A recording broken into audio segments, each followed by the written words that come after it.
What's up, everybody? Welcome back. This is the next episode of Fresh Finance. Today, Kyle and I are going to be talking about estate planning. Especially if we're thinking about a younger audience, this is probably the most underlooked, piece of the financial planning process. Most younger people think that, they just have so much time. They don't really need to be putting together an estate plan. They don't need to be, thinking about making updates to a plan if they even have it. And that even extends out, and Kyle, I'm sure you can echo this as well, to, people even entering retirement. Over the past, I would say probably 12 to 24 months, I've been having a lot of estate planning conversations, and a lot of people have not updated wills. They haven't updated trusts if they have them. They haven't updated medical healthcare directives. And, that's kind of going to be the main point of conversation for us, is just trying to kind of from a high level start to explain some of the different really important documents that you really want to make sure that firstly you have in the first place, and secondly you're updating when there are changes in your life that warrant an update.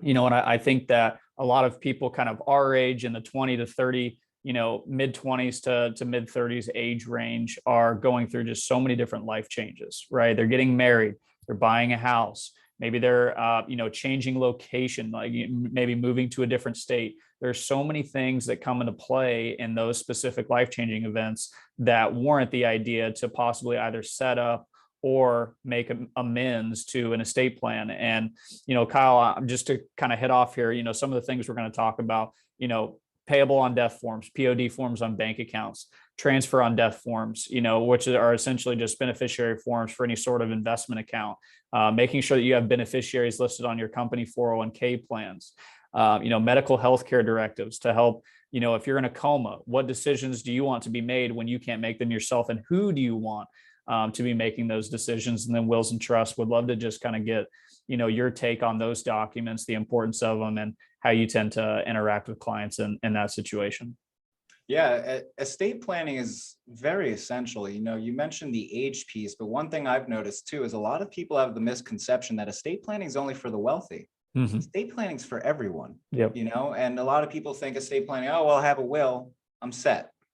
So there's a lot of things that go into an estate plan. And, I like to break it down. An estate plan in its entirety is really consistent of 5 different elements. Okay. Now, first and foremost, you have your will, right? What does a will do? A will says, upon your death, where do your assets go? Who will take care of your children if you have minor children? Who executes the will? Who's going to be the person who makes sure that your wishes are fulfilled how you wanted them? Yeah, because it's just not just going to magically fall in place, right? I think that's a really important distinction. 100%. Yeah, you have to have someone you can trust, someone who understands your wishes. And even beyond that, a will can create other elements of an estate plan, such as trusts, right? So you can dictate that in your will. So, that's a very brief snippet of a will, but beyond your will, there's other components, right? So beyond a will, you can, as you mentioned, you can get a power of attorney. Right now, what happens if you become incapacitated? Okay, if you get into a driving accident, you get injured in an automobile accident and you're left in a coma, who will take care of your financial needs? Who will pay the bills around your house? That is incredibly important. It's not often thought about until it's too late. Okay, so there's that piece of it, your power of attorney. Now you have your medical power of attorney, okay, separate. You have a financial power of attorney. Great distinction there. You have a medical power of attorney, okay? Now, a medical power of attorney is not the person who pulled the plug, right? It's not, that's a living will. That's another element of the estate plan. And a living will is someone who dictates whether or not you pull the plug. If you become a vegetable and is it worth resuscitating them, keeping them on, that's a living will. A medical power of attorney is someone who makes medical decisions when you're incapacitated. Okay, same thing with financial. If something's going on and they need to make treatment on you today, but you are in a coma, someone has to make that decision. And planning for these events ahead of time can really help you get, what you want achieved. And you want to have someone who you can trust and, again, who understands your wishes. And I'd say the last major element of an estate plan would be the use of trusts. And what a trust essentially does is you can dictate beyond your life how you'd like your assets to be treated. I always love joking around with clients when I suggest a trust. You got 3 kids, they're in their 20s. And you are going to leave them with $1 million. Thomas, you and I, we're in our 20s. What happens if I give you $1 million today? Yeah. We're financial advisors, we Yeah. do as you say, not as I do. But we might be irresponsible with money when we're in our 20s, right? Yep. So one thing I always joke about with clients is a trust is a way that you can have control over your kids even when you're dead, even Mhm. after you pass away, right? So you can say, you can only take out so much money per year. You could say you can use this for college, you can use this for room, you can do whatever you want with a trust. And that's the beautiful thing about it. It creates flexibility. So in total, I see 5 like main characteristics of an estate plan. It's your will, it's your financial power of attorney, just called your POA, your medical POA, your living will, and trust, any trust you can utilize. And Mhm. again, I want to emphasize, it is not only for the uber wealthy to have an estate plan. As you mentioned, Thomas, your 401k, I've got beneficiaries on my 401k. That's an element of estate planning. That's thinking. Something Yep. happens to me, I don't want my parents, my brother to be worried about how impossible it is to get the money and going through probate. Yeah, Yeah. yeah, for sure. And I think you hit on a couple of good pieces here. One thing that I want to emphasize is the executor and the trustee relationship. Yes. Kind of the person that's actually involved with making the decisions or actually fulfilling your wishes. Excuse me. After you've passed, and from a power of attorney side, you really want to make sure when you choose that person that you sit down with them and you have a conversation and you walk them through what your wishes are, whether that's the medical or the financial side, of that power of attorney is you want to make sure that when and if that situation arises, because here's the thing, this game of life, we're not making it out alive. Right. And so at some point you are going to be in this position. And so having the conversation on, how you want things to be carried out is really important, because if you set up, a power of attorney and you never talk to the person, maybe they just signed a document, 20 years ago, and people are going to forget about those things. Yeah. Right. And, then it kind of forces situations that are, normally very important. They're very dire. And they're very stressful. And if you aren't having conversations about these things, it's super important. The other side on the financial piece, if you have an executor of your estate, or if you have a trustee of a trust, you need to make sure that not only are they knowledgeable about the assets that you have and the wishes that you want fulfilled, but you also want to make sure that you're walking them through what that process is actually going to look like. And I'll tell you, and Yes. I'm sure you can mirror this yourself, but when we have a client that passes away and they have a trustee, obviously our main goal is we'd like to at least talk to that trustee once or twice before, just not even talking about dollar amounts or anything to that nature, but just getting a little bit of a relationship with them, because that's a lot of our job, as well. Yes. Is a trustee is going to come to us and say, hey, one of your clients, so-and-so, John Smith has passed away. I'm their trustee. I know that you and I have talked before. This moment has now come to fruition. Can you help walk me and John Smith, our sample clients, beneficiaries, can you help walk us through, what we need to do in order to essentially transfer these assets? And how can we do it in the most effective and efficient way? And, effective and efficient, I think that's, another example of how using trust, whether you're wealthy or not, can, be a great mindset on how you want assets to pass in the most tax efficient way. Yep.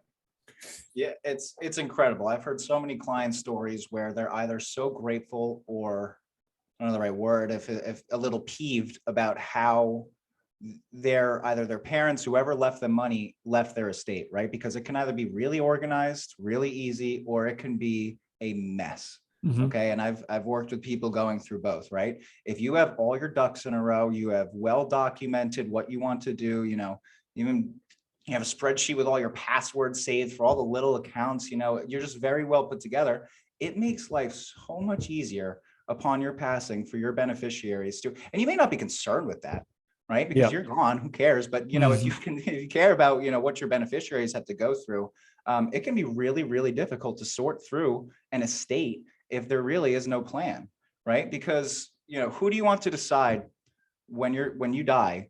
Who do you want to decide where your assets go? Is it you or the state? Mm-hmm. Okay. Because if you don't have a will done, if you don't have proper estate planning done, it goes to probate. And what happens there is the state's laws with which you reside in get to determine where your money goes, right? You got a brother that you haven't talked to in years and you're not a big fan of him and you don't want him to get any money. Well, according to your state laws, he might be a valid recipient of your estate, right? A valid beneficiary. So again, that's a huge piece of just, do you want your money to go to a certain place? Make sure you plan for it. Yeah. And it stems into kind of the investment side too, because one of the big things is titling of accounts, and that's a really big estate planning piece.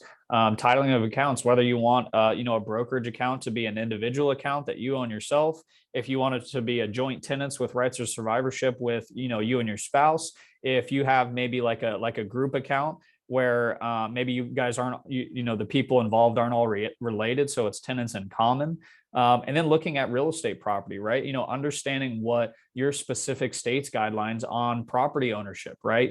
Places like California, places like Texas that are considered a community property state, right? That plays into, how different things are distributed from an asset base at your death, even from divorce as well. And so there's a lot of key pieces that play into that. And to kind of transition, there was a couple of key estate planning conversations that I'm sure you are as well, but that we're having a lot right now, is understanding some newer legislation that's coming into play as of 2017, 2019, about how inherited traditional IRAs are being utilized, or being the requirements to be paid out, and how that's changed over the past couple of years. Because traditionally, before 2017, if you or me inherited one of our parents' IRAs, what we could do is we could stretch the required minimum distributions that we have to take out each year over our lifetime, right? So that would make, because we're young, the required minimum payment, distribution out of the account each year much smaller. Yep. Well, now new legislation has come out, and unless you're a spouse, or unless you're a beneficiary that's less than 10 years younger than the deceased party, you have 10 years to withdraw the full balance, right? And so that comes into play on the estate planning side, but also on the investment side, because it begs the question, depending on how, your level of importance on inheritance, transition for assets, is maybe a Roth a better option, and kind of having those conversations. There's so much that can stem from an estate planning side. And even, business owners are super important. Understanding how to put together a succession plan if you pass. I know in our next episode, we're going to be talking about insurance. If you're a business owner and you have multiple owners, looking at, buy-sell agreements and how that affects, your estate, and how the life insurance proceeds will pay out to your beneficiaries. There's a lot of really key pieces there. On the owner side, clients love hearing that you have a succession plan too. So, it's a bonus there. And even going back to, we don't want to delve too much into the Roth IRA conversation, but that's a huge piece of it. Estate planning goes into, each of the different areas of financial planning somehow, some way fold into one another. Right? Yeah. Retirement planning and estate planning. You got an 80-year-old, they got 3 kids in their 50s, making buku bucks. They're doing well for themselves, right? You can take your IRA and the 80-year-old who's very little income, and you can convert it at their tax bracket if they know that it's going to be a legacy asset for their children. And then the children can take their inherited Roth IRA. They still have to do the same thing. They have to liquidate it in 10 years, but it's not adding taxable income into the highest earning years of their life. So that is that's something we put into practice quite often. Yeah. Because it's tax-free distribution. So there's a huge play there. And I love how you said that, all the planning topics will merge with each other, or will combine with each other at essentially any point in time. Yeah. And I want to go back and touch on something. You talked about titling and registration of bank accounts or what have you. Let's talk about what happens as it goes if you pass away. You pass away. First, what happens is it goes by your estate. It goes by registration. I have a joint account with my spouse. I pass away. Boom, goes right to your spouse, right? So if you have joint ownership of something, your registration, it happens immediately. I died today. I have a joint bank account, or I've a joint bank account. It is immediately accessible by the spouse. Okay. Now, beyond that are beneficiary designations. You die and you have your IRA and your children are listed as beneficiaries. Boom, they get beneficiary IRAs right off the cuff. Now, what is not declared by registration or beneficiary, then it goes to your will. Yep. Okay, so this is an important piece. If as long as all of my retirement accounts have beneficiaries, my bank accounts in joint's name, I know that my beneficiaries can immediately get access to money. Now, what's left? You can have anything left in the will that is is determined by then. So then, if you have a house, right, then you get to determine, it goes to the will, who gets the house, what percentage, your cars, your other assets, your cash in the bank, little things like that. Then it goes to your will. So having those the beneficiary designations and your registrations on the account as you wish, that will again make dissecting your estate at the very end so much easier. So I always encourage, clients, if they have bank accounts and they just share, they're married and they share everything as is, make a joint, because you want access to that if your spouse passes away. You don't want to have to wait for the whole process to go through, pass through the state, pass through the will to finally get access to your money.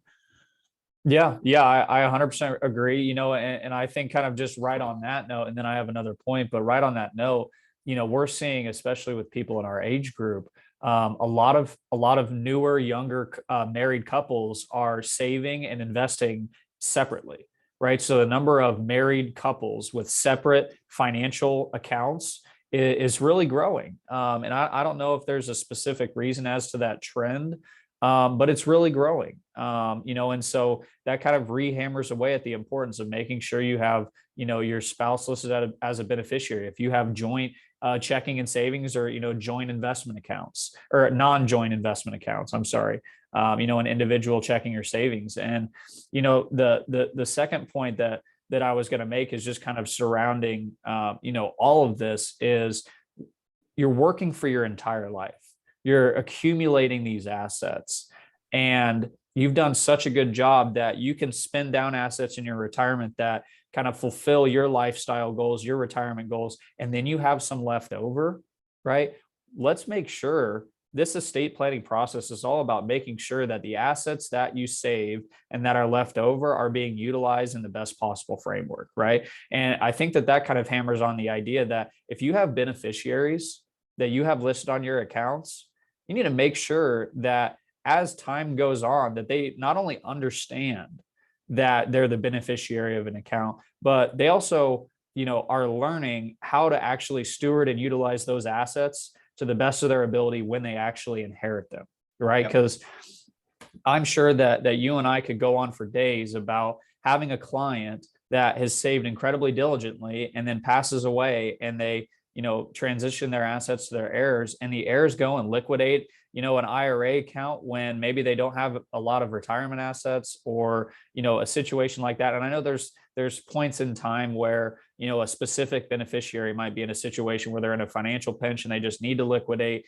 to maybe cover debts, cover, whatever needs to be covered. But, if those beneficiaries are in a situation where they don't necessarily have to take those monies out, they should continue to be investing those assets. Even in an inherited IRA, you have 10 years, right? So just taking that whole thing out and dollar for dollar adding to your ordinary income tax, taxable bracket, you need to be trying to stretch that money out over 10 years as much as you can, because it's tax deferred growth.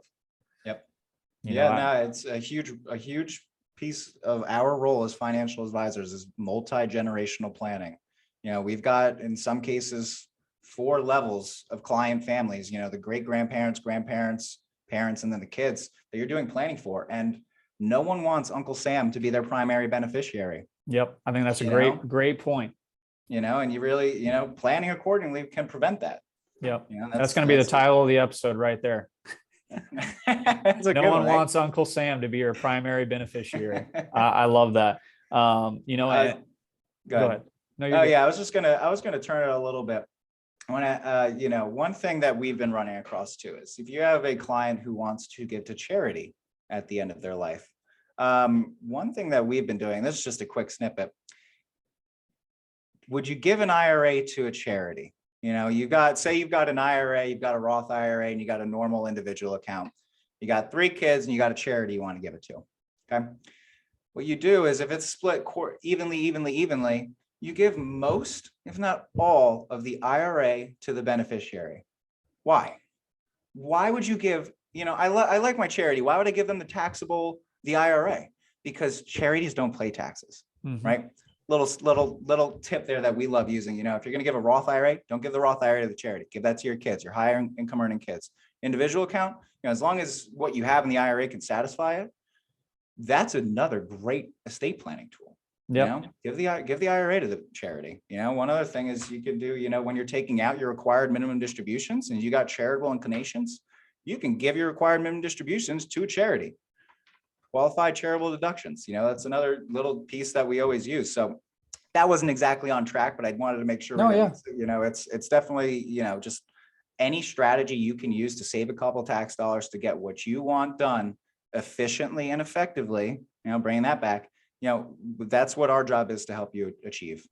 Yeah. And I think, as we kind of wrap this episode up, I think it perfectly segues into, kind of what the next episode is going to look like on the life insurance side, because one of the, good proponents of life insurance is when you pass, for the most part on the death benefit side, you've got, tax-free cash, cash that's getting paid out to beneficiaries. That can be a great opportunity, to essentially kind of supplement or set your family up in the event of a premature death, right? That's what insurance is for, right? Kind of evaluating how life insurance can be a vehicle if needed to help satisfy, paying off a mortgage if you pass away, if you have younger children, to help satisfy any sort of educational costs that you need, and then supplementing that, that surviving spouse's income for hopefully, a period of time that is enough to allow them to remain financially stable.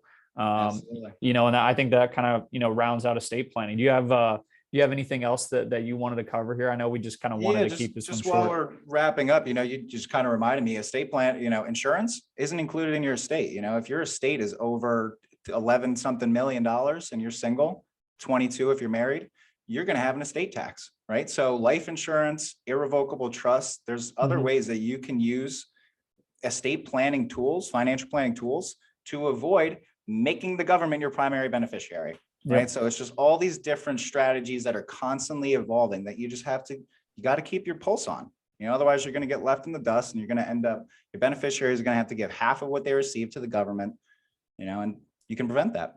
Yeah, for sure. Well, hey, great episode. Always a pleasure. Thank you for watching. Thank you for listening, and stay tuned for the next episode on insurance planning.